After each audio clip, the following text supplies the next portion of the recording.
here we go. Is it started? Can you hear me, yo? Oh man. Woo. Oh no. Woo. I know you're wondering what's going on. Don't worry though. We're getting everything situated and aligned across the different servers for everywhere we might be showing live. So if you're listening to me now, don't worry because we're soon going to begin. Because, I know everybody is looking forward to me saying this one special phrase. And, well, woo, gosh darn, situated and welcome to the show. It's me, 3D, and today I'm hoping to change your perspective. Yeah, I'm sure you saw what it says on top. Dangerous Devices Part 2. But this is the no boom version. Because like last time, I was a little bit of a bait and switch last time with that 5G. It's not actually devious, but faux 5G is used very deviously, right? So then 5G is mostly just dubious. And so this AP episode, I really wanted to like highlight actual devious devices. A few we've covered before on here in the past, but this time we're actually going to step it up a notch in what we're actually looking for. And the ultimate pen tester setup and the ultimate repair stick setup. It's something that I've seen tons of people actually purchase our individual little six devices to hopefully fix their device. Now, I know that sounds a bit strange, but there's a lot of people out there that could use some kind of ease of burdens. And really, what this episode is going to show you is that some of the stuff that actually is a devious device or something that could be used for absolute evil can also be used to potentially help you out. So keep in mind though, along the way, we will also be showing more than just this. For example, I have a setup designed for a mobile digital terror station that will violently steal, thief, and sniff any Wi-Fi capable device for anything and everything. But more importantly, it will search for what's most important first and then sequentially look for more and more the longer it is connected. So you know where in movies where you actually see that search bar going across and the longer it gets, the more traps it does or whatever, or the more stuff gets broken, data gets stolen. Yeah, like that, but a real hacker boxes. And I know this all sounds like straight from the movies because this entire ideal actually did come from a movie. But before we get into absolutely all of that, I want to just point out the sponsor of today's episode and the network. It is Shield Folio. So if you look to my side, there's a little thing in the corner with a QR and a shield. That is Shield Folio. So I'm going to bring up the big old sponsor ad behind me. Boom, there it is. Now, if you see that sponsor cam behind me, it actually has a QR there. It's the same QR, I believe. But you can go ahead and scan it and then get yourself a Shield Folio. So I actually have one of these Shield Folios, just really neat devices where it's actually like a little black book, but it's made with stone paper. And so that means it's tear resistant, fed resistant. It's basically you're going to put something in here, it's going to be in here for you to test the days of time. It is literally the little black book that survives. And if you use this code BitcoinLive20, you can actually get 20% off your Shield Folio today. It's a great way to store your keys, information, where people live, or even just like basically your contacts and your web info. How do you sign into your websites? You can store with these. All sorts of different things you can use with it. And I absolutely enjoy mine. I can't wait for other ones to come out, notepads and other things where we can have more ways to use the utility of Shield Folio. Well, let's go ahead and jump in before we jump in.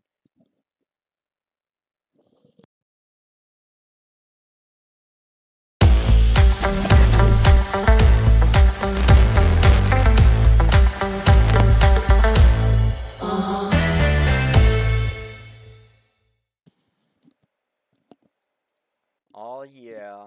Thank you again, Shield Folio, for sponsoring today's episode. Because, I mean, it'd be kind of difficult to do this without a sponsor like Shield Folio or someone like that, because we are talking about stuff that some people might be a little bit more afraid of than others, so to speak. Just because, like, when you hear dangerous devices, and of course, this is the no boom version, but when you hear that, it still gets people on edge.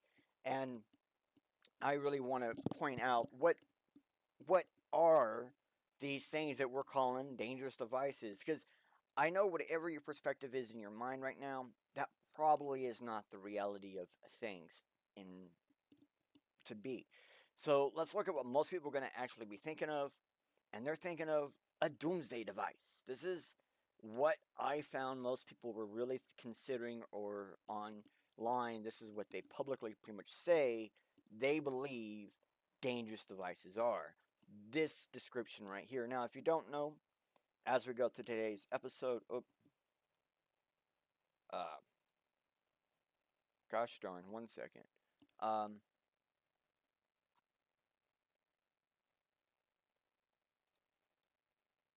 my QR thing disappeared on me. Hold on, I'm gonna pull up a QR for every page we go to.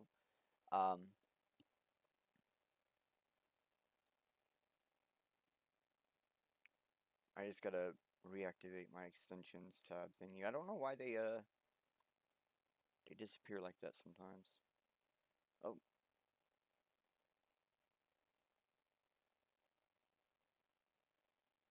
says it's on right now. Well, that's messed up. Um,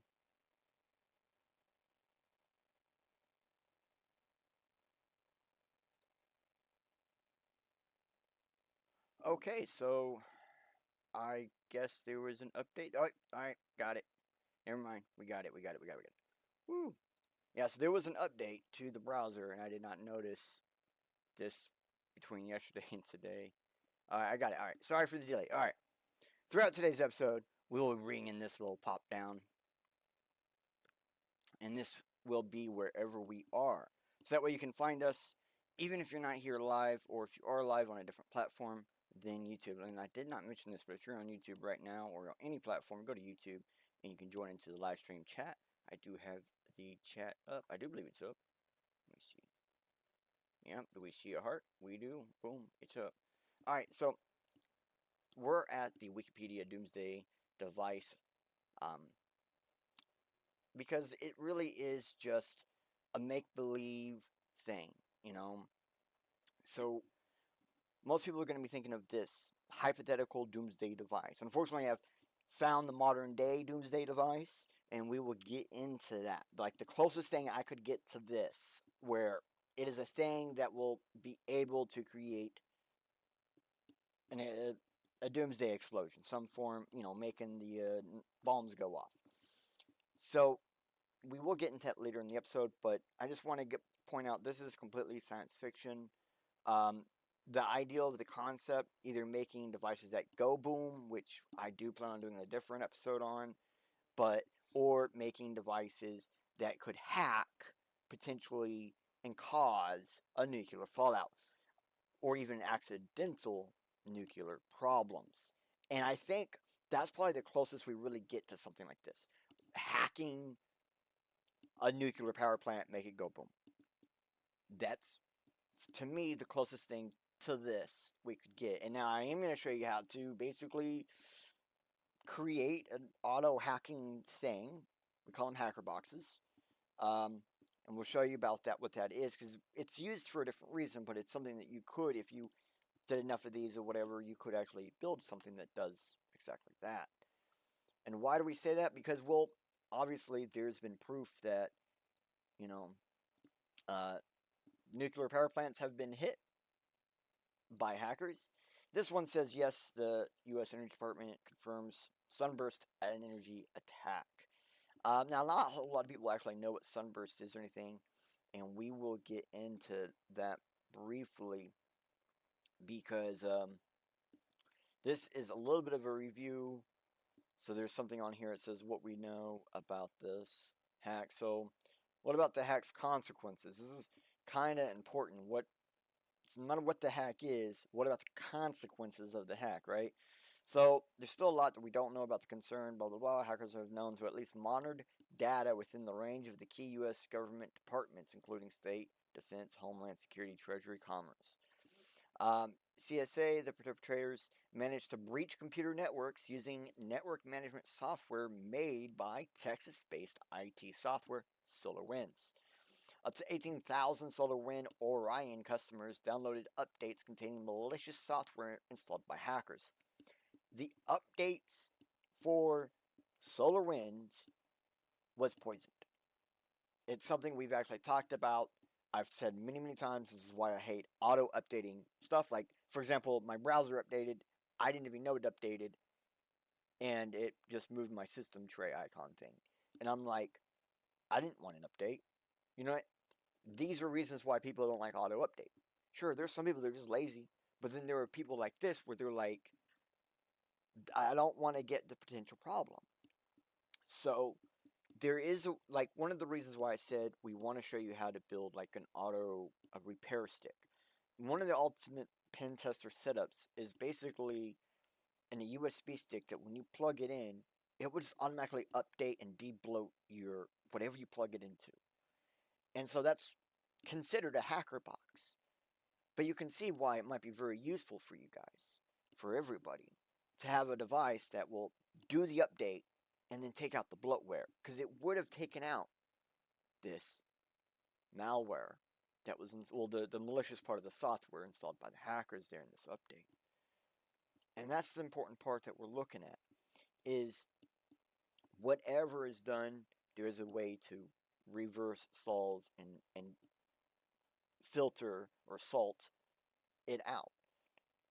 Now, I do want to point out that there is actually a bunch of customers across the globe who are basically at impact. We're going to keep going on because that's about all we need out of that. We just basically need to understand that this attack really hit tons of people all over the globe, and more people than it's even been introduced as known hit. It's going to probably take years before we find out all the people who fully been completely destroyed by this, or at least had vulnerability openings because of it. So Sunburst, the big picture, we just kind of want to point out exactly what we're talking about. Basically, they were dribbling security appliances. The piece of malware was delivered from the form of a Windows DLL file, core.business.core.businesslayer.ll, which should not ever be a thing, implemented on the SolarWinds update package. This backdoored package to deliver SolarWinds customers as a package was digitally signed by SolarWinds.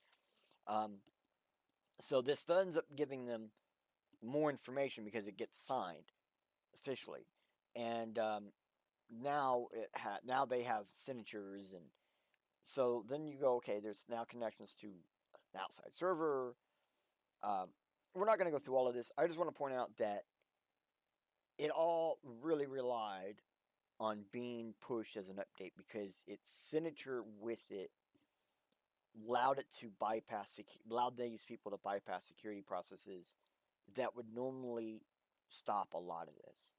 And then if you think about it, like once they have these access points and command lines into this infrastructure, it is actually a little bit more difficult to stop it. And so one of one of the closest things to the doomsday device we have ever found. The system used to create this hack. Okay? And it's not really a system, it's actually just a file. And to be honest, it's not much of a file either. We're not going to go looking directly into the file. I don't want to get taken down off the internet today. So we're going to go into how someone else hacked a nuclear power plant. Not really. I'm not actually going to go over this. This is like the worst case scenario, and this was done just to see if it could be done. It was done by penetration testers, and this is why we're going to look at some of their tools, because they actually can do things that is very scary. Stuff you wouldn't want someone to be able to do, like for example, let's see some of the stuff in the Q&A. Did you actually hack a power plant? Yes, this part. There were many details I can't reveal, but I've done this more than once. What did you do during the penetration testing? The first major vulnerability I found was due to contracting work that they had hired out. Sometimes, just like other structures, a nuclear power plant needs to be fixed. In this case, contractors had set up a Wi-Fi spot that didn't have a strong signal level of security. via that avenue, I was able to get into the corporate network quite easily. So he went in through a router that was probably not approved, by the way. If you had a malicious actor, what could you have done with the access you achieved? In about 1 or 2 hours, I had domain level privilege. I could have been able to gain information about how the power plant was performing if I was involved. Can someone send a zero attack through Signal? Through Signal? Yeah, potentially. If someone has Norton on their PC, can that?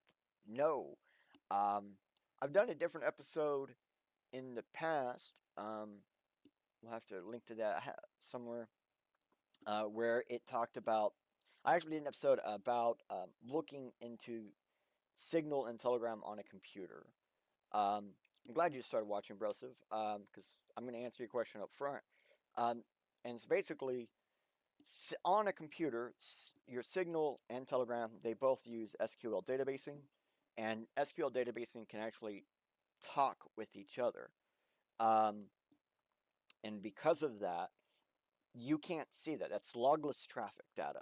So basically, any SQL system, it has a backdoor built into SQL that if you send out self DDoS, you're basically trying to send blank or pointless announcements to your own network. Uh, you'll actually basically get something called a ground level. And you do that, I think it's 2 times to get to the ground level. And basically what that does is any SQL database that can respond, because they have a search query system, which all SQL databases have these, it will actually activate that, and anything you send after that, they will respond to.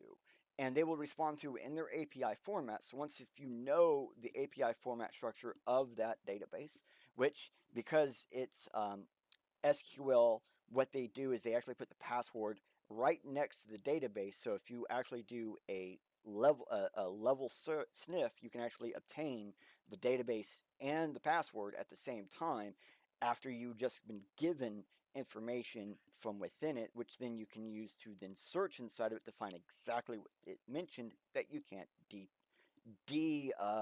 informate or destructure yourself. Now, that's only if you don't know what it is. If you do know what it is, you just take that down and roll with it. So you could send something that would allow Signal, the application, as it looks at the packet after you receive it, it looks at it, and then that could actually activate a backdoor in its own databasing to obtain information and then send that information out, even if Signal then says, oh, you know what, this is not a bad message, and then deletes it off your system. No, Norton wouldn't see it because it's logless data. Most of like your antivirus looks at logs. They just look at the logs, and they look at irregular log traffic. And if there is no log traffic, it's really hard to find it. Even like packet sniffing, it's really hard to find it. Only way that a lot of people find it was like I tried to do it live and it failed because I was doing it two different places at the same time. But we had to put it inside of a box in the computer, an emulator, and then run it to look at what it was doing outside of all the. We were looking like at we're using Wireshark to look at all the traffic, just absolutely everything. But you can actually just go into your computer, go into Signal, go use your password, and just like look into your Signal database. You should not be able to do that, but you can. You can just use SQL3 Lite. It's a free searcher, sniffer, and there's a cipher version. So if it has a password, just use the cipher version, grab the password right next to it. Boom, done. Um, so even like say you have someone in a third party place working at like a nuclear power plant, and they have Signal on their physical device. Maybe it's a communication method because it's supposed to be secure. And a 0-day gets sent to that Signal. It could actually activate any application using SQL databasing on that device. And if say that's within and connected to a network that is a nuclear power plant, I guarantee you something within that, like one of the machines for the power plant, is going to respond. And then that's going to give the attacker IP addresses of to find. And that's how they're going to go in and find out what router it's coming from. Like, for example, this guy had found that there was a non-approved router on premise that was connected to the network that he was able to bypass into simply because, like there's a lot of them, they just password breaker will get in within about 20 minutes on most systems. But it's that simple sometimes. And the sad part is Signal and Telegram both, for example, are actually uh, more secure on a cellular device like an Android phone than on a desktop. That's the sad part. But we're going to keep going because one of the things that this guy does point out multiple times was the fact that um, desktop was the main route of access, not cellular devices. Um, and a lot of the things that we're going to be looking at today, believe it or not, it's laptops that are killing people. Laptops. A lot more Wi-Fi connected um, main devices too. But what we're seeing here is anything with a battery is kind of at a risk nowadays. So when we go into like all these different blah blah blahs of pain, agony, steps of intrusions and whatnot, we are always going back to something like an IED, right? If it has any kind of power supply, it has the potential to be used as an IED. If it has mixed materials like plastics and metals and can cause corrosion, you have chances of an IED attack. And so we're not going to be going into these today. I do want to point out one thing from this because the next episode we do about these that have IED, these types of things involved, like potential devices that are deadly or devious. Um, a lot of it's going to be coming from this right here. So this is a video. It's just a lithium ion fire. Almost all lithium ions, this is what you get. That's the explosion. You saw what that was. That's basically a flamethrower, not an actual explosion. But you have certain metals right around when that happens, and that's liquid flame in your pocket. That can become something more deadly. And if you've never seen like the the devil's ash ring or anything like that, a little magnesium around that, and you got some serious dangerous uh, reactions. So the reason why I'm pointing this out is a lot of things that I've seen.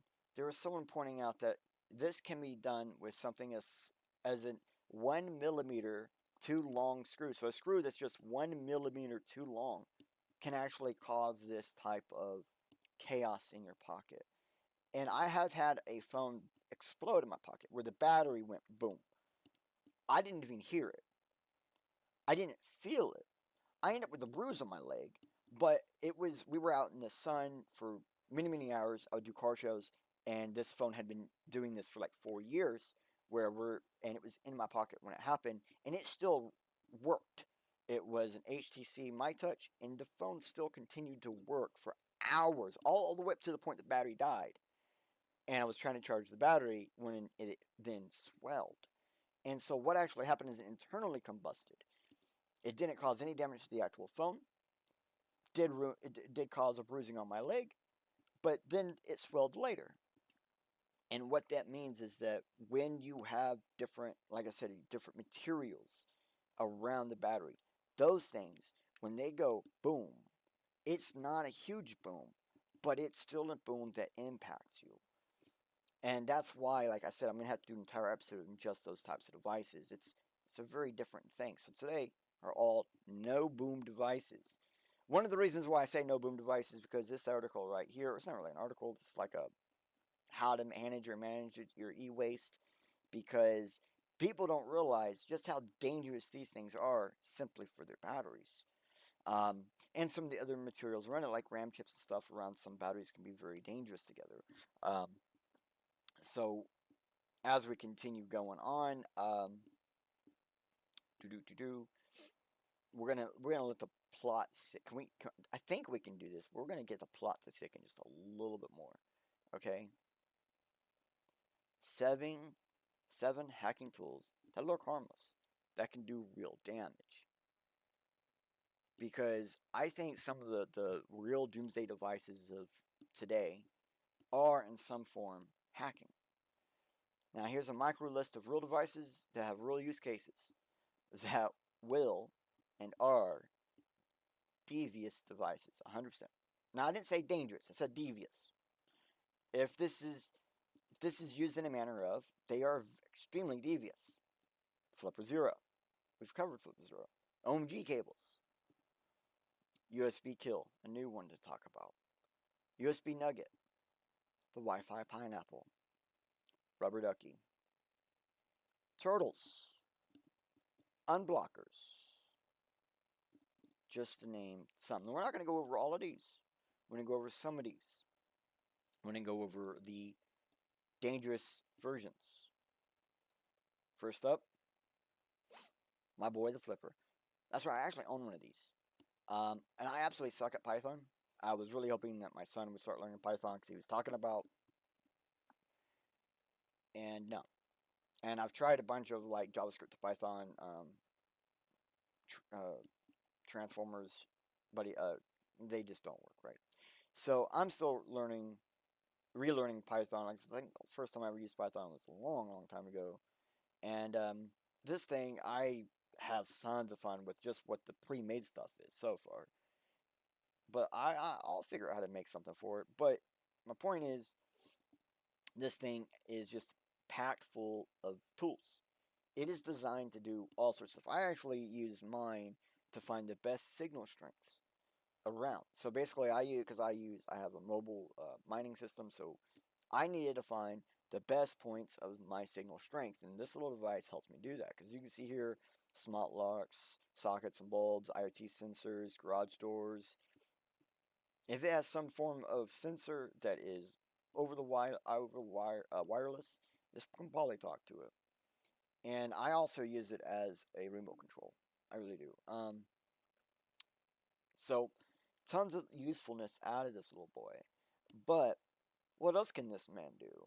Well, this thing basically can abuse that internal information line on almost anything. Actually, that thing I was just talking about a second ago about how you can do a zero click attack through a signal. This little man works with the same databasing, because Python is SQL databasing almost out of the box. And this little bad boy can abuse those internal signals that are logless. It can also mess with anything that can attract a signal or have any wireless communications. This is most known for messing up the price the prices on gas station pumps at the sign. But I've actually seen people use these. Use this same technology before it was actually available. Was used to actually hack a sign in New York City. Now, I say the same technology, not the flipper though. The same technology that's in this flipper was used to hack an actual scrolling sign billboard in New York City many years ago. I believe it was through this system right here, one of these RFID systems, the sub 1 gigahertz antenna. Actually, is it sub 1 gigahertz? Yeah, sub 1 gigahertz antenna. So a lot of power in this little man. Definitely a dangerous device in the wrong hands. Yep, we're going to talk about it. The rubber ducky. If you've ever seen that one show where they were being like anonymous, then you've seen rubber ducky. Rubber ducky is like a very serious tool though. As you can see, there's just a plain rubber ducky, and there's a pro bundle and an elite bundle. Basically, like, having the bundles gives you more tools to use this thing with. And to be honest, the rubber ducky is basically auto text. And like, here it is in the ad for, it's Mr. Robot. It basically is just an advanced keyboard typer. It can do any keyboard control system, so if you can use a keyboard on a system, this thing can basically take over that system in some way or another using its own script setup. So in the wrong hands, this is some seriously bad stuff. In the right hands, this could be a 15-second, 20-second, I plug this into your computer because I'm working with IT and we need to do a checkup on your computer. I plug this into your computer, I wait a few seconds, I unplug it, I go to the next one, and I do this, and we get a log of your computer internally every fucking time of just about everything, whatever we need. And then I go to my computer, I plug it in, I access the panel, and I look at everything that's logged. And I see, and if mine was the last thing and the first thing logged, then I have even a way to categorize and understand which computer is which log, even if there's nothing internally there to tell me. Because I just walk the same route every time. And it's my computer in between the two, so those would be exactly the same. And then you just basically use search commands to filter everything out. But this can do so much more than that. And I'm not going to go into everything that this can do. That's not the whole point. I want to show you guys what these are supposed to be used for. So basically, this device, when used properly, can be used to actually figure out problems with your computer or do that automatic update and debloating stuff that I was talking about. You can automatically go through and debloat your operating system. You can automatically go through and update it, then debloat it again, remove any possible malware, all sorts of different stuff. All through the keyboard. All right here, you could be like one click auto set up my computer. So you got a brand new computer, you just plug this in and it goes through and restructures your entire thing all through keyboards. It does all your setup, the way it looks, everything. Whatever you want. Maybe you forgot your passwords and you need to know how to find them. This thing can do it. Alright, so we're going to go to the next one. Spend a little bit too much time on each one of these. But each one of these is important for what we're going to be talking about later. So, how about a cord that just hacks for you? I know, this sounds like nothing, right? Okay, think about that. This is a real problem that has caused many breaches. And the real use case for it is plug and learn about an unresponsive device. You can use this to sniff devices without putting a screen on them. It does really handy auto actions as well. This could be used to log users into a system via recognized device hash and a sleuth of options. This is the way beyond rubber ducky, way beyond it. And at the same time, though, it could be used to steal your connected devices and data even while you charge at a shop and eat or any public charging station. That's right, that's where these are most commonly found. Public charging stations. You thought Rubber Ducky was bad? This does Rubber Ducky Plus. Rubber Ducky Plus anything over wire. And look at that, there's even Wi-Fi capability built into some of these. Imagine that. Imagine having a cable that has a Wi-Fi connection that can not only do its sniffing and then tell someone what it's sniffing live. That's some pretty crap. That's real. Okay? What is this actually supposed to be used for, though? What do you think this is really used for? Well, imagine you're IT and you're having a device that's not talking to you. You could plug this in and learn about its inside, and then maybe figure out more of what you could do from there. Maybe then you'd be ready to open it up and know what to look for, or know what values to check for, and little things like that. It's a very good IT device. It really is. Alright, guys. Wi-Fi pineapple. So, tons of businesses nowadays have many devices relying on their local Wi-Fi. Here's a device that can actually monitor your Wi-Fi and actively remove unwanted devices and more. A type of monitor and autoresponder for your network. Keep in mind, this can be used to create ranged auto hackers, auto sweepers, or even faux network man-in-the-middle attacks, and even do Wi-Fi ban halting. But, you know,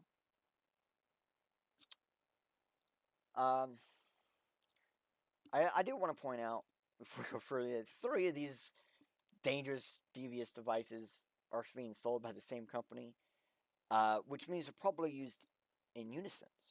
They're probably used together for things. For example, if I have a big infrastructure, especially with a bunch of like little machines running on my network, like IoT and stuff, I don't want extra people on. This will make sure I don't have extra people on. This can do a lot more than that, though. But the whole point of this is, well, seeing what's up. You see, they do have a full spectrum version, one that really does everything. These guys are your wireless information sniffer solution right here. But that's kind of the point of what we're talking about. We want to eventually build something that does it all, right? Well, I just covered the three major connection points. USB, cellular connectivity or cord connectivity, Wi-Fi. Device with no internet, USB. Device with any internet, there's a cord.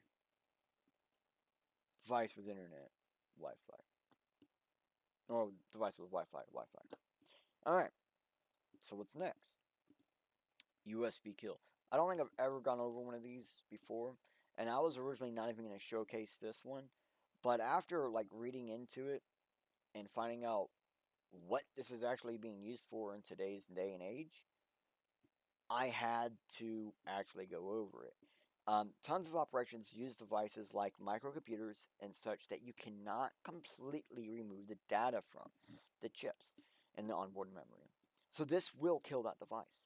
This, however, can be used in more ways than just dropping data sensitive devices. This is supposedly can be used to keep AIs under control. For example, OpenAI hires someone to actually unplug a very specific device or chassis of many devices to kill like when they do alpha version testing for AI. And this single device could actually be plugged in with a power controlled connector, so no power, no physical power for the device. Apply power with a magnet. Basically, apply power and magnet turns on, activates a flip plate, boom. Now, whatever is connected to it now has power as well, and then boom, this thing can do its job and actually destroy a device. And then some of the newer ones actually have ways to activate remotely. That's what this is really designed to do. This is designed to destroy hardware. It is exactly that. Now, why would you want to do this before sending something to destroy it, before sending it to, e-waste or anything like that? People might do this to give you a bad time. This might be done for various different reasons. Half of them are going to be probably devious and dangerous at the same time. But as we can see here, a lot of what we're looking at, hardware manufacturers, industrial clients, law enforcement. That's really who's using these. Penetration testers are going to be putting some data on something, and they're going to be testing it and doing stuff, and then they're going to use this to destroy that, so there's no proof of their work. That's just common practice.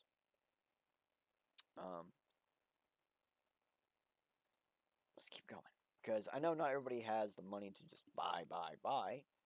I'm not even a complete person who's all about the buys. So here's one you can make. USB Nugget. It is a simple powered cat-shaped USB attack platform. It really is what it says it is. Simple, basic, write and translate USB payloads, mount as a flash for easy data exfiltration, even have Wi-Fi capability for remote payload deployment. This has the guide, everything you're going to need in case you find this kind of thing fun. I actually think this would be a really neat thing to just build up. And most of this can be done with 3D printer, or you can just buy the actual chips and then have like the PC board made for you or whatever. Or I think the PC board for this actually can be bought off eBay, I think it was. So you have a lot of fun with it. Now that we've covered these very dangerous devices, what about ones that might be easier to get a hold of? Let's go to Amazon. Here are some of the most dangerous devices I can find. Sorry, my computer is running super slow right now. Here are some of the most dangerous devices I can find. And, well, I am a bit of a micro PC kind of person, but these are stick PCs and pocket PCs. There is something people don't realize the potential of. These are basically supposed to be used for having a simple work computer or small device for handling bills, transferring video for free web TV, or even network monitoring. These are designed for one thing, but these are actually the things that get used for other things. So, for example, this little bad boy right here has some decent power. Wait, no, hold on, wait a minute. Make sure I'm looking at the right one. Blah, blah, blah, blah, blah. Blah, blah, blah, blah, blah. No, I'm not looking at the right one. Alright, so this one right here is very, very nice one. And I say it's a very, very nice one because it has, like I said, okay, it's decent power. It's got fast connectivity. Yes, it's actually got a little antenna. Okay, that's kind of cool no matter how you look at it. And it's about the size of a cell phone. Okay, this is something that you can easily sniff in behind something, like behind a TV or anything like that. Oh, look, it supports that kind of connectivity. Um, and this is designed to be something like your business office computer. You plug this into the back of something, boom, boom, and you can take it out and put it into a locked desk afterwards. It's nothing that you have to really too terribly worry about. It's decent price. It's got new age systems. It's actually halfway decent. Okay, so what about upping the game? So this one we're gonna up the game a little bit here. This is a brick PC. This is also like a pocket PC. Now this is a real world business solution right here. No fan, anything like that, so you can use it in a high dust environment or anything like that. You can use this with a lot of business equipment. You can use this as an actual small computer, like doing basic worksheets and stuff like that. Um, so has real uses, but think about it, this has real power behind it. Real power behind it. Up to 4K gigabit Ethernet connection. It's got a halfway decent like CPU. It's got real power. Here we go. Here's another one. This is a pocket PC that has like LAN, like straight up wire Ethernet, and very fast. Um, this like this body actually dissipates the heat. So putting this one behind your TV monitor or strapping it to the outside of a rack, a server rack, will actually help it out. Probably help cool it down some, depending on exactly how you do it. Maybe on the back of the TV, you might want to get it towards the corner, bottom corner, or something. But this has one of those things where it's using its full design to its advantage, which is kind of cool because it has decent. It's a decent package for what you're trying to get, or basically what you're getting. It's got a decent package inside. Um, so I wanted to find something that might kind of give you like a ooh and ah. And for me, this is kind of like a dream computer right here. I would love to have this to run like my VTuber setup, which is CPU intensive, and this is one of these high CPU in systems. And but that's kind of the point of everything I'm showing you right now. These stick PCs we've been looking at are great for turning into a plug and play hacking station. These need power and network, and not much beyond that, except maybe a signal connectivity to find it. But these can really be used to turn your old small TV into an integrative web recipe finder, including watching instructional videos for your kitchen. Or, if someone was to send me an Amazon gift card, I might be able to show you a few more ways to use one of these types of stick PCs. And I would not complain for having something like this to use, because they can make really practical use case boxes, like the auto hack boxes, or, like I said earlier, an auto recipe finder, or a, a general YouTube watcher while you're cooking, or something, like all sorts of different things, just because they're tiny CPU machines. And a lot of these are designed with power. Like this one's claiming to be a gaming PC. Insane. So I'm going to look at another dream device of mine just to show you guys something that is very awesome. I've talked about this one specific device before. This is a prime machine to turn into a hacker box or computer repair station.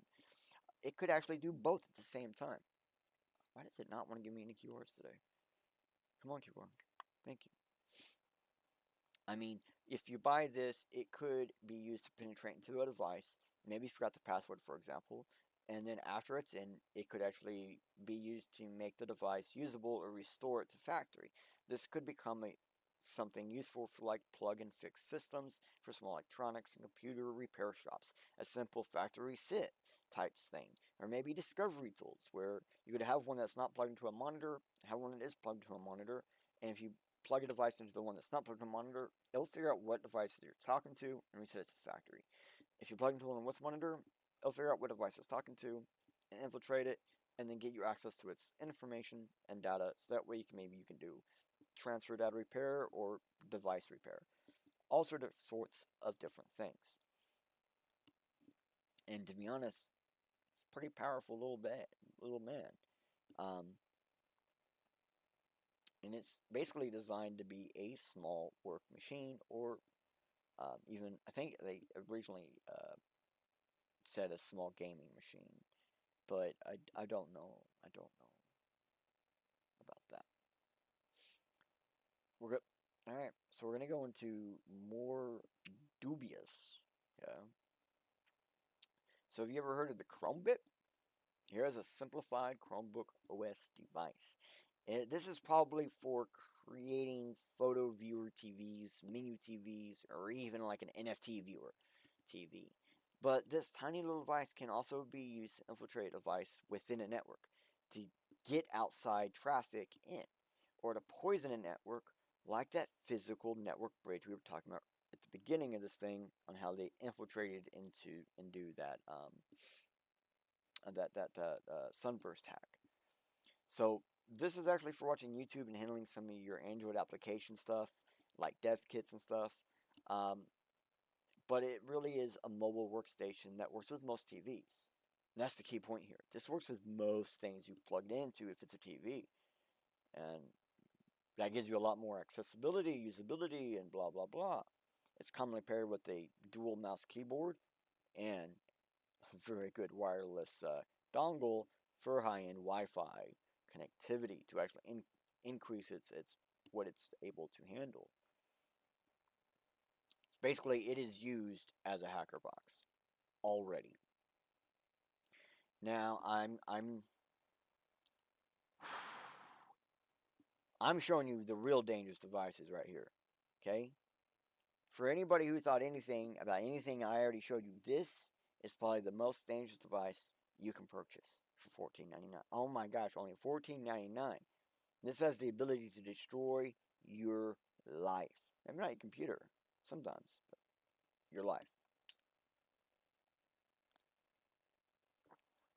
So at some point, we were going to have to talk about these very dangerous devices. These little USBs is always what I think about when people ask about dangerous devices. And I will never recommend you buying a fully ready-to-go USB repair device like this. And the only time I recommend a USB repair device is when you are putting it together yourself. You put the software on there yourself.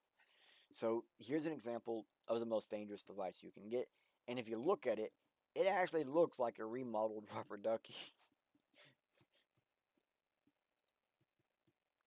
And here's another one. So this is why I think it is a remodeled rubber ducky, so to speak. They look almost exactly the same. Only these IT repair device, Windows repair error.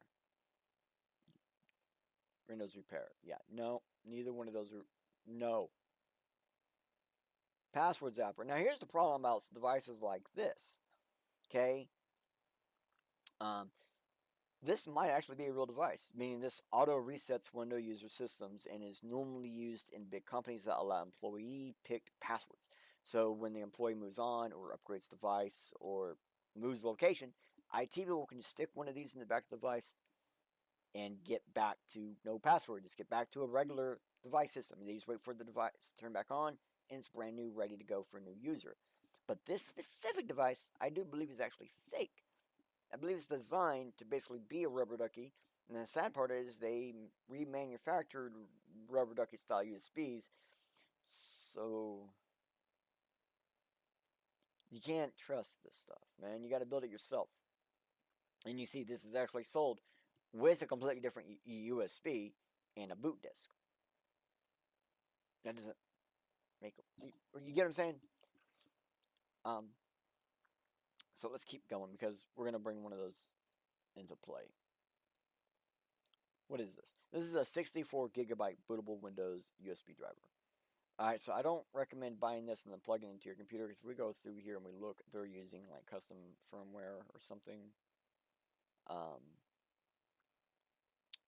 But the fact that the USB is 64 gigabyte shows you about what size we're needing to make something like this. 64 gigabyte might just be big enough to put the software we need to use for, making an auto system.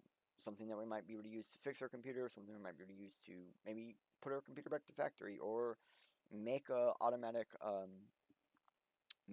backup or something. That's the size. That's the minimum size that we're gonna allow, 64 gigabyte. So when I see stuff like this, it's only 4 gigabyte bit. I don't completely say this is BS, blah blah blah. But if you wanted to say what is the absolute smallest, I would say 6 gigabyte. Because many operating systems nowadays need between 6 and 8 gigabyte for portable usability. So if you really wanted to ask what is the lowest you can go, 6 really, but go for 8. 8 gigabyte should be the lowest you're going for. Okay? And the reason why I'm saying like this might actually be real is because I've used Heron's boot. I've actually used Heron's boot. Okay? But it doesn't look that way. So if you look up bootable USB unused, this is what you're gonna get, this kind of stuff. And a lot of these look like those rubber duckies, and some of these might not be. And if you notice, these ones like with the Linux Mint and stuff, that's one of the smaller Linux versions. It's 8 gigabyte. 8 gigabyte. OMG cable. Maybe not, I don't know. But yeah, if you're seeing something like this and they're saying it's smaller than 8 gigabyte, it's most likely completely trash. So that's another thing to look for, size. You gotta pay attention. Okay. Now, I know anybody who's looking at the screen right now is probably thinking, what? I bought one of these for $1 somewhere else. I didn't have to buy it online, I bought it in person for $1. And it works. It's creepy. And you see, it's a small PCI card insert. What is the point of this, you might wonder? This can allow you to have higher USB speeds. Basically, USB there, PCI there, PCI USB. Even if your computer has no USB, there is a way to get high-speed USB. There's no more excuses. Get high-speed USB, and take all of your M2s and convert them to USB. And plug them in to those high-speed USBs. Even if you have an M2 slot, do some more. M2s are traditionally faster than USB, and definitely faster than flash memory. It's also more reliable than flash memory. So, making M2 USB card thumbsticks plugged through PCI can allow you to take one PCI slot, even if it's a small little one, and get a full range for multiple M2s. Now you can have, if we go back, up to 1, 2, 3, 4, up to 4 high-speed M2s running that could allow you to have either, you could have like 2 operating system dual boots, and then you could have 2 different repair connectivity down below it. That's just plugged in all the time that you access and use by turning it off and on the computer and going through the dual boot process, but you have a multi-boot, you have 4. Booting into the bottom 2 will, say the bottom one from the bottom third one will fix your computer, and then the one at the very, very bottom will restore it to factory. All sorts of stuff. Like I said, that update deep loader could be in that third slot, and then the very bottom one could be your return back to factory, make a boot CD, return to factory, and then restore from boot, something like that. Um, M2s are going to be the way to get there. Okay, M2 conversion kits are pretty simple, and somehow, because depending which ones you get, you can actually get faster connectivity, especially if you have one without the cable. So here are some M2s. This is actually the one we're going to be looking at as an example. I hate these interactive websites. I'm going to be using this one as an example because it's a fairly cheap one. You know, it's decent speedish. Um, you can get 1 terabyte even, so you can get high end connectivity, blah blah blah, or high end you know, space.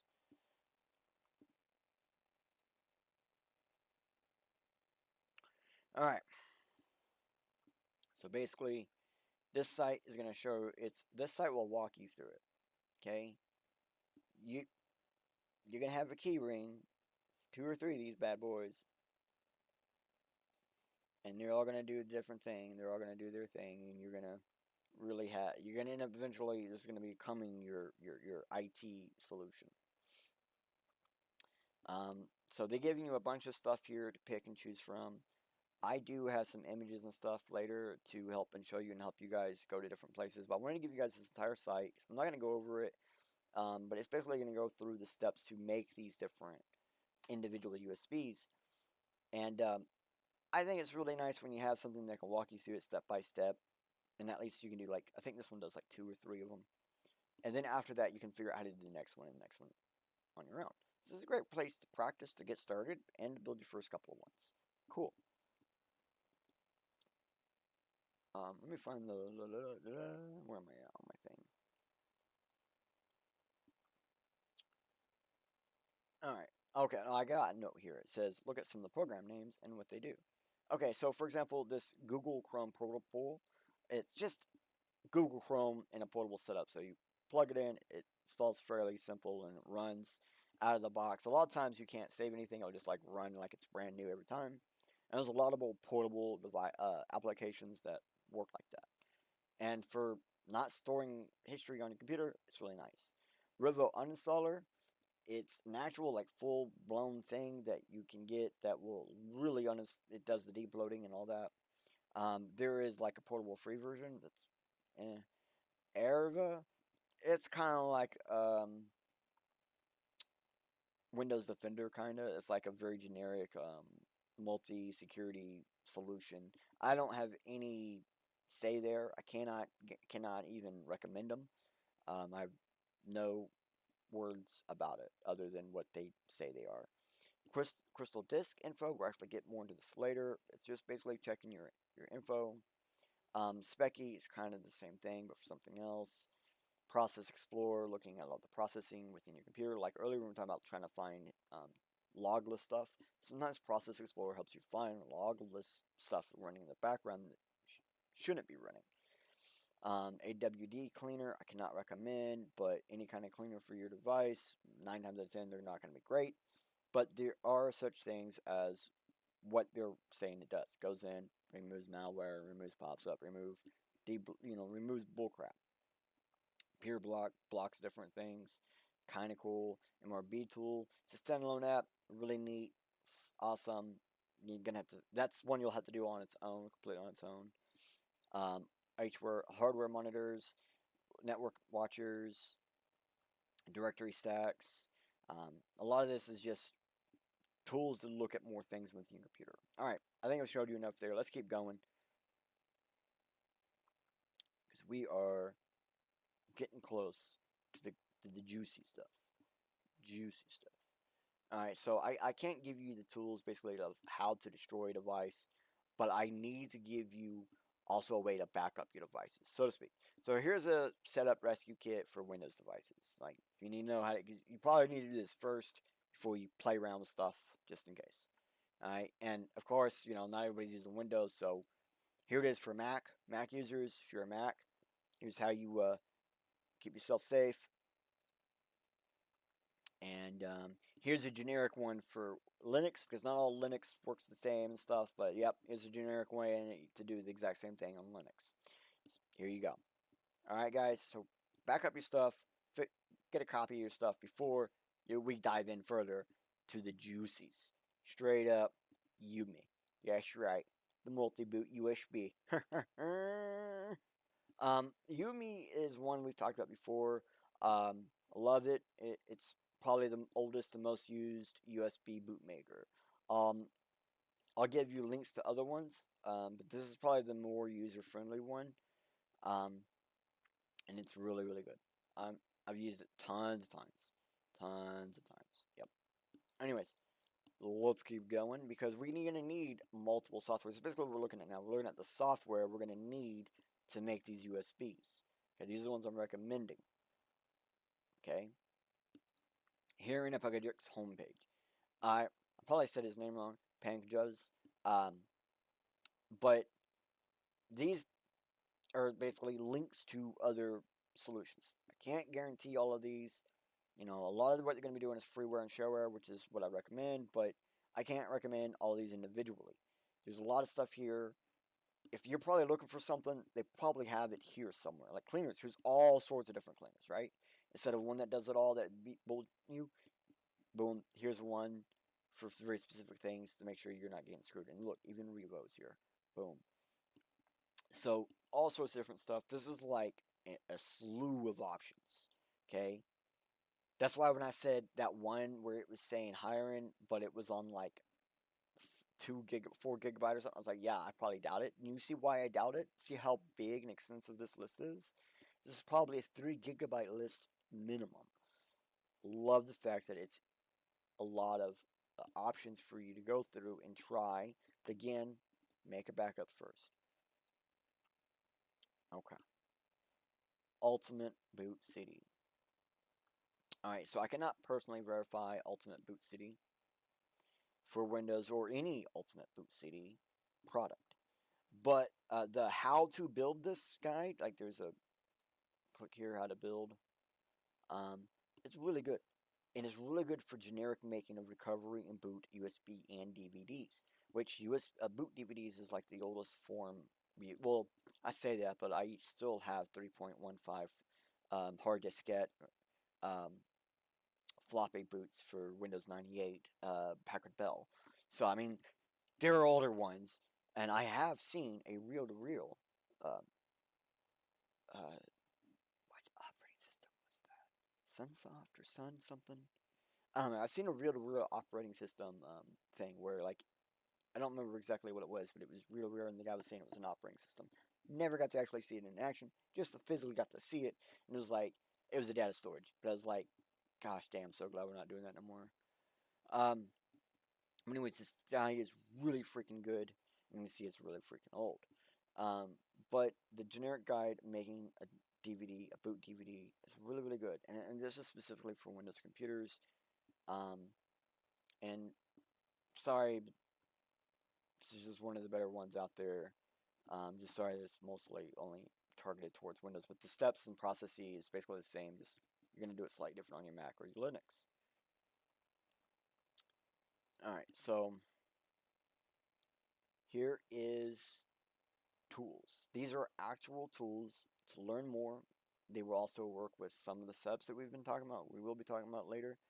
And like everything in today's episode, use at your own risk. Make a backup first. These are real tools. These are real penetration testing tools. These are real tools that can do real things for real reasons. And they do tell you what they are inside, what, why, how. And some of these will be used in some of the stuff we'll be showing you later. But if there's something you want to learn about, they probably have a tool to help teach it to you. They have courses, resources, all sorts here. If you're not sure what you're doing, they probably have something you can read, watch, or look at to figure it out or to take you to the next step, wherever you get stuck at. Okay? This one thing I love about this place. It's really resource friendly. Uh, it's friendly for everybody, really, and that's the beauty of it, right? All right. So we can't just keep going any further unless we do some ground lines on what these color box words really mean, because the color codes they were established some time ago. Black box testing. So a black box does one specific type of thing, but black box testing is a penetration tester that is placed in the role of the average hacker. No internal knowledge of the target system. Testers are not provided with any architectural diagrams or source code that is not publicly available. So if it's not available in public, they don't get none of it. A black box penetration test determines the vulnerabilities in the systems that are exploitable from the outside of the network. So a black box can, so if you have a black box, it's a hacker box, it can actually do penetration of a system without knowing anything about that system ahead of time. So it's a generic, multi-structured penetration box. Gray box testing. So testing gray box is black box is examining a system from the outside perspective, right? A gray box has access and knowledge to some levels of a user potentially within the elevated privileges on a system. So like when they say a hacker got information from someone on the inside and was able to social engineer their way into so-and-so's account to then get into their email, to then get into their work. Yeah, that's a gray box is a hacker box that does social engineering hacking. But it also does stuff that's not always really hacking. For example, you could actually have an AI gray box that what it does is it sends thousands of messages on like Facebook or something, like all the time, just sends people messages. And just simply ask simple questions like, hey, I'm doing a survey, blah, blah, blah. What's your dog's pet's name? And what's your favorite food? And what high school did you go to? And then, you got a chance of someone filling that out and sending it in. And that's kind of what Gray Box does. It takes advantage of the people inside of the system. So white box, also known as clear box or open box, and the way they're describing, I would call it open box. Okay, it falls on the opposite end of the spectrum. So basically, penetration testers are given full access to source code, architecture documents, and so forth. The main challenge of the white box is sifting through the massive amount of data available to identify potential points for weakness and making it the most time-consuming type of penetration testing. It's basically say, hey, look, we see through everything you have available that you've given us that is privately available, we see these points of problem. And we can do these things to make that more difficult to get through. But because of these things that you have set up, they're always going to be there. Not all systems are 100% hack proof. Therefore, you need a way to make that hack more difficult, more problemsome, longer.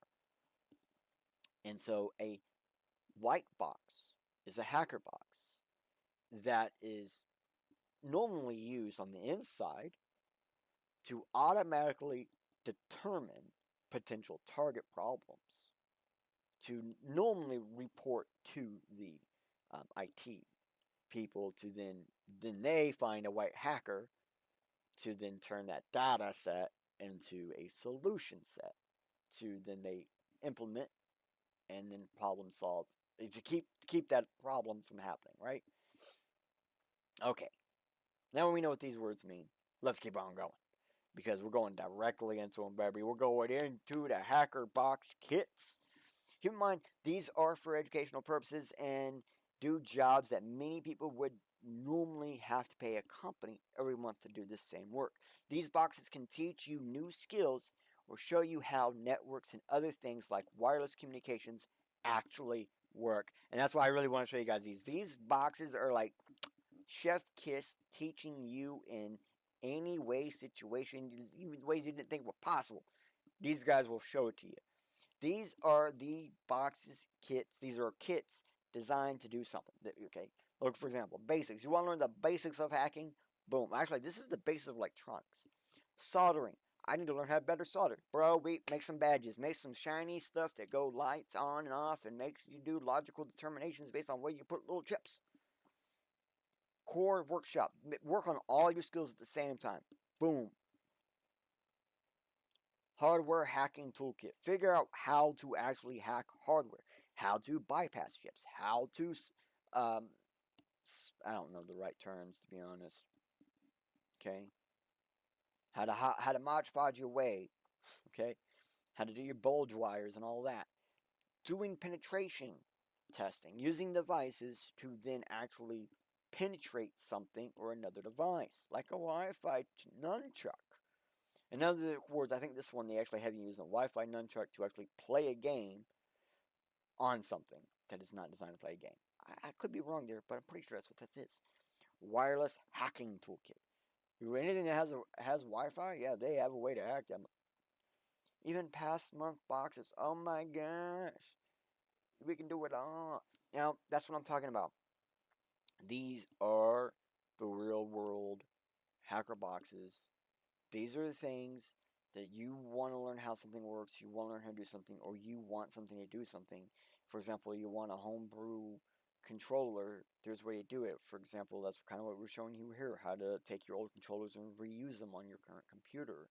How to recycle your old devices into new reasons and ways, and all sorts of different stuff. And that's really what this is about, because these are dangerous devices. But they're actually used to teach you things, to help you stop paying for services you don't need. You don't need to be paying for a cloud service if you're not really using your cloud outside your home. You can do it yourself. But I hear you. I'm not going to act like we all got money. I ain't going to act like this entire audience who watches is like, you know, in an area where they can even get that stuff shipped to them. So they have Autodesk Instructables. Teach you how to do it yourself. And if you notice, there's way more boxes here than available for purchase. That's right, boys. This has the top of the line, highest number of hacker boxes I could find in one spot that you can learn, do 100% on your own, buy the stuff on your own, do it on your own, learn it on your own, and become a better person and have more access to more things you never thought was possible, like having a stronger network, faster network, getting ad hole. Like, believe it or not, that's my next project. Ad hole in my house is my next project, and that is a hacker box. Believe it or not, that's one of these in here. But if we typed it in, I bet it's going to pop up. Let's see. Ad hole.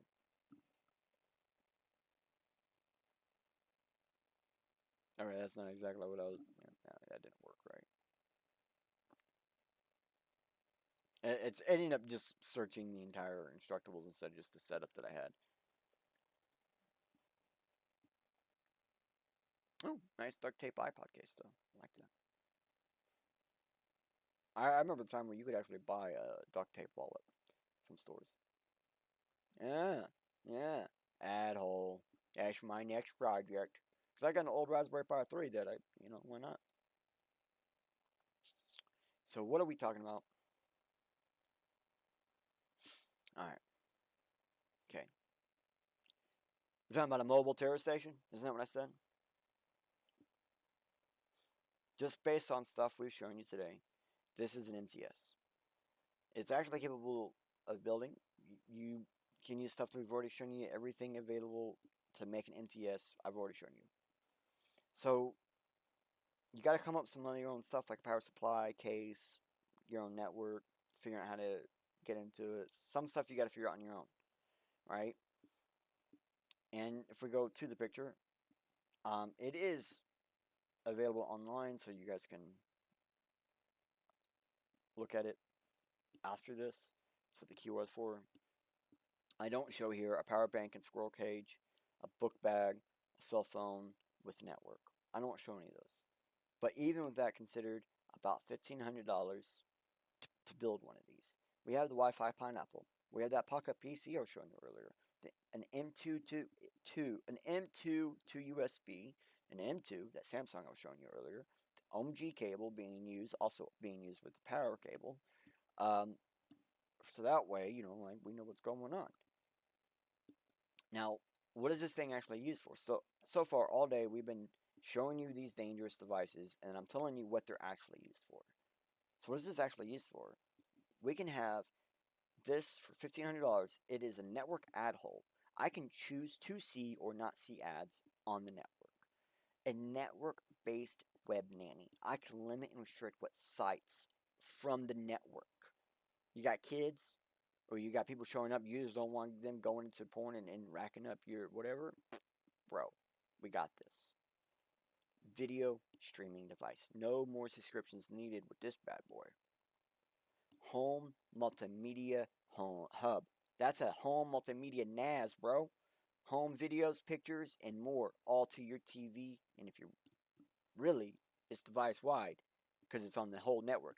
I'm talking about all 4 of these use cases simultaneously for $1,500. Boom, all at the same time. Insane capability. One tiny little mobile terror station. And I'll explain to you why we call it mobile terror station soon enough. Just not right this second. I want you guys to be thinking, what is mobile terror station? I mean, it doesn't make too much sense, so let's keep going.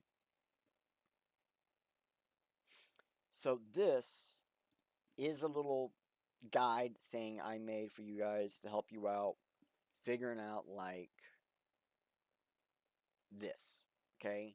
I get it. Like, this is a lot of information. You might need to come back to here.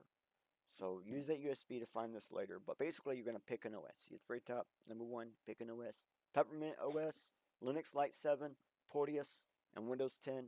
That's portable Windows 10, by the way. Right there. Pick one. I really recommend Peppermint for this one. And Porteous. Flash to USB using Rufus or UNet Boot or that other one I was showing you earlier, Yumi. Okay? Hiring CD, I have the official Hiring CD link right there. Go get it. So that's that QR to make the official Hiring CD as a USB or DVD. And then you come into this like the yellowish section. All right. We have behind me. We have Revo. I got portable Opera. A bunch of portables. Beside that, tons of portable applications, and then Softwares. It's the 5th one. So you get your portables, then you get your Nurse Softwares, and then you go over to this other side and you get your HXD, which is like your hex editor, your data file editor, your MJB key finder. That's a Jelly Bean key finder. It's a very generic one. It's very good. Crystal Disk Info, and then also the Process Explorer thing that I was talking about earlier. You get these. Those are your basics. These are your basics. Okay. And to just do this, it's 3 USBs. All right. You're gonna need one specifically with the greens applications that has some of these with all of these yellows. But some of your Nurse Softs are gonna want to be on a completely different one, and then Hiring CD completely on a different one. And so, boom, there you go. Now, in case anybody's wondering exactly what's up, because I do plan on actually building one of these in some form.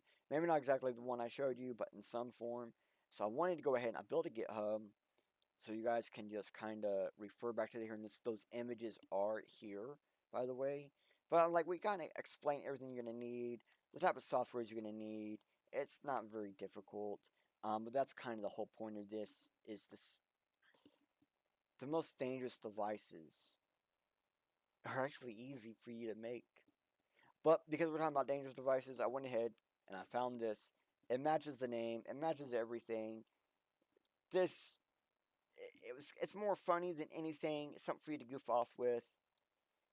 But it also might be able to help you troubleshoot your way through some of this stuff. I'm understanding that some people are going to need extra help. And I think this black box AI was kind of the best one I found for handling some of these tasks. I know, I hate AI, but gosh darn it, a lot of people who watch these shows tend to like AI. So if I can find more AI to specifically help you do some of the stuff, I probably will more often in the future. I don't know. We'll just see how that goes. But I'm not going to leave you guys completely offhanded. I wanted to leave today by showcasing some unusual new web browsers. I know some of these are not actually new, but they're going to be new to you, bro. So, excuse me. Some of these you might want to include into your MTS or even your home device. For example, this is an entire pen testing, open source, pre-configured, portable penetration testing environment for your Windows operating system. It's a browser.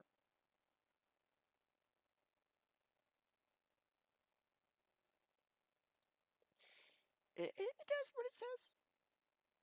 It does what it says. I can't say anything else on that. So here's one. Also, again, penetration browser. It does what it says. Yeah, I actually had to fill this out, and I asked for a copy, and I got a copy. Um, so just like the previous one, this penetration web browser is a large portion of the applications you are consider using may be available in these two web browsers. That's the thing. If you're not sure about a lot of this web browser and this web browser right here most likely have a large portion of the tools you're going to need to do whatever it is you're going to need to do. Alright? So that might be a place to start if everything else is really out of your range. But if any of this is out of your range, and you thought I was just talking a lot of gobbledygook today, please get this browser and make yourself a little more private every single day of your life. Because if anything, today, your web browser, just like your USB, just like a cord that you can, plug into your computer, these are actually dangerous devices. They can be used for some pretty terrible things. And I hope that I showed you that any device capable of wrong is also capable of good. You can literally use any of the dangerous devices shown today to give your network an advantage over the intruders. A step up in managing your connections and activity, as well as giving you the tools to do more. I have the GitHub, and I do plan on working on it personally myself and with USB keychains. And I plan on updating that MTS repository as I go on with it. So, if anything, hopefully you found out that some of the most dangerous devices that doesn't go boom are some of the more common things that we see in everyday life, like the USB cables, thumbsticks, routers, software running on the other side of the network that you are connected to. And I think that last one, software running on the other side of the network that you are connected to, really is the most dangerous device that you can't see.